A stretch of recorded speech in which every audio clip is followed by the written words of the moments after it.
자, 뉴스탑10이 선정한 또 상위권 얘기가 이게 있습니다. 2위, 공무원 연금 개혁 얘기인데요. 말만 있고 액션 없는 청와대. 7위, 이 와중에 텅 빈 국회. 무슨 얘기일까요? 자, 우리들 돈 나가는 얘기니까 정말 정확히 집중해서 들어봐야겠습니다.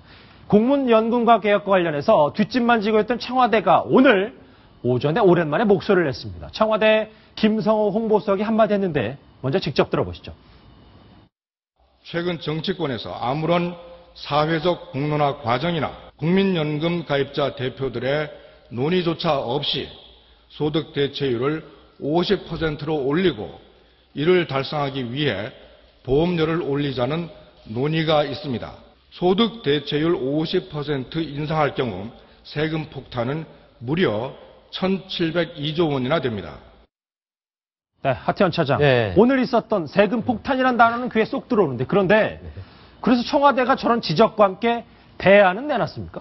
글쎄요, 청와대가 1,702조 굉장히 무시무시한 그런 수치를 내놓으면서 국민을 압박하고 정치권을 압박을 했는데요. 예. 자, 이번 공무원 연금 개혁이 어떻게 진행됐는지를 조금만 시계를 돌려서 보면요. 여당을 굉장히 압박해서 여당 전체 의원이 동시에 발의하게 했고요. 또 김무성 대표가 어떤 대표 발의자로 나서게 하는 그런 굉장한 압박을 통해서 정치권을 밀어붙였던 청와대인데요. 결국 국민연금과의 연계 부분, 이 문제가 되자 청와대가 살짝 빠지면서 우리는 책임이 없다. 이런 어떤 태도를 보였는데 또다시 이제 와서 여야가 합의가 잘 안 될 것 같은 느낌을 보이자 다시 한번 강력하게 김성호 홍보수석이 취임한 지 가장 긴 브리핑을 통해서 저렇게 압박하고 나섰는데 실제 국민들이 듣고 싶었던 어떻게 해야 되느냐. 그러니까요. 그런 방법론에 대해서는 쏙 빠졌기 때문에 국민들의 굉장히 공허한 메아리 같이 들리고 있습니다. 박성원 논설위원, 청와대가 야 그럼 여야 합의를 다시 해라든지 아니면 좀 그렇게 얘기를 하든지 아니면 50% 소득 대체율 50%를 좀 조정을 해보라든지 어떤 대안을 제시하지 않는 이유, 김무성 대표도 움직이지 않는 이유 뭐라고 보십니까?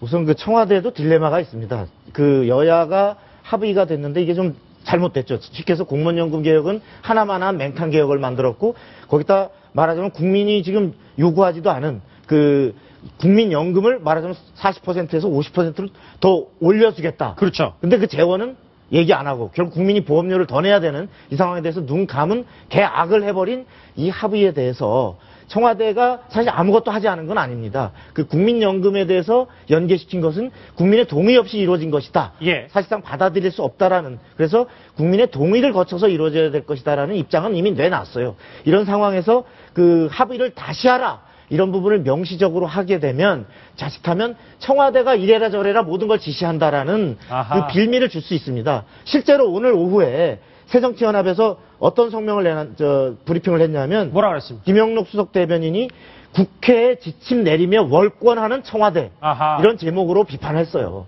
그러니까 대통령이라 그래서 청와대라 그래서 어떤 결과에 대해서 모든 것을 제시하고 이래라 저래라 뒤집게 되면 국회 자율권을 침해한다. 그렇습니다. 이런 것이 현재 청와대의 고민입니다. 다만 이런 상황을 왜 초래됐느냐에 대해서는 청와대의 책임이 있습니다. 애초에 국민연금 이전에 공무원연금의 뼈를 깎는 어떤 이것이 공공개혁의 시작이다. 그러면 어떤 정도까지 깎아야 되고 왜 이것을 하지 않으면 안 되는가에 대해서 청와대가 직접 국민에게 설득을 하고 또 여야 지도자들을 만나서 적극적으로 설득을 하는 과정이 없이 그냥 해야 될 과제만 던져놓고 결과 나오니까 이건 좀 함량 미달인데 평가만 하니까 이런 지금 계속 쳇바퀴 도는 이런 그 결과가 되고 있는 겁니다. 예. 사실 이게 내일 국회 임시회의에서 임시국회에서 처리가 안 되면 연말정산 환급 직장인 한 2명과 1명이 1인당 7만 원 정도를 못 받게 되는 아주 큰 물 건너갈 위기에 처한 이 연말정산 환급인데 이 문제가 좀 심각합니다. 저희가 계속해서 보도를 해드리고 있는데 하태현 차장. 네. 그런데 5월에 의원들이 좀 해외 출장을 많이 간다면서요. 그럼 이런 거 처리 안 되는 거 아닙니까? 어쨌든 12일 날 아까 그 모두에 김종석 앵커가 소개를 해줬다시피 12일에 본회의를 열고 연말정산에 관한 소득세 개정안에 대해서 합의 처리를 할 예정이기 때문에 일단 급한 불은 끌 수 있을 것 같습니다. 다만 국회의원들이 어쨌든 저런 민생 현안들이 많은 상황에서 여당 국회의원만 해도 한 20여 명 정도 해외 외유성 출장을 간다고 하고 있고요. 야당 의원도 아직 정확히 통계가 나오진 않았지만 상당수가 아마 해외로, 왜냐하면 5월 국회에는 국회가 원래 없기 때문에 그때를 이용해서 해외 순방들을 많이 하는데요. 어쨌든 이런 상황에서 그런 어떤 행사들 강행하는 태도 국민들의 눈에는 그다지 좋지 않아 보일 것 같습니다. 글쎄요. 이 와중에 밖에 나간다라는 것도 국민들 지금 공무원연금 개혁 내 돈과 관련된 문제이기 때문에 상당히 예민할 텐데, 그런데 오늘 또 하나 일이 있었습니다. 언제 만날지 기싸움만 벌이는 듯했던 새정치민주연합의 이종걸 원내대표, 유승민 원내대표가 서울대 76학번 동기의 만남을 가졌는데 먼저 화면으로 만나보시죠. 3번 도전하셔가지고 그 끈기와 집념에 대해서도 높이 평가드리고, 그런 끈기와 집념으로 협상에 임하실까봐 솔직히 두렵기도 합니다. 저는 공무원연금 개혁안과 그에 연계돼서 국민연금 공동성 강화에 관련된 사회적 대타협 정신에 의한 여야 합의는 반드시 지켜져야 한다고 생각합니다. 지키지 못한 것에 대한 책임 있는 조치가 반드시 있어야 된다, 이렇게 생각합니다. 박성원 수련, 저 발언만 모아보면 유승민 원내대표는 좀 부드러워 보이고 비장한 건 이종걸 원내대표 쪽인데, 이종걸 원내대표가 과거, 그러니까 유윤구 원내대표보다 좀 더 강경하기 때문에 두 원내대표가 좀 삐걱거릴 것이다 라는 예측도 좀 있다고 하더라고요. 어떻게 보십니까? 이종걸 원내대표는 정책이나 어떤 이슈에 대해서는 상당히 강경합니다. 개인의 사실 사람 스타일은 굉장히 부드러운 편인데 정책에 대해서는 굉장히 강경하거든요. 그래서 저는 두 가지를 예상해 보는데, 이종걸 원내대표가 40에서 50%로 공적연금, 국민연금을 상향하는 부분에 대해서 수치가 절대적인 것은 아니다, 이런 얘기를 했어요.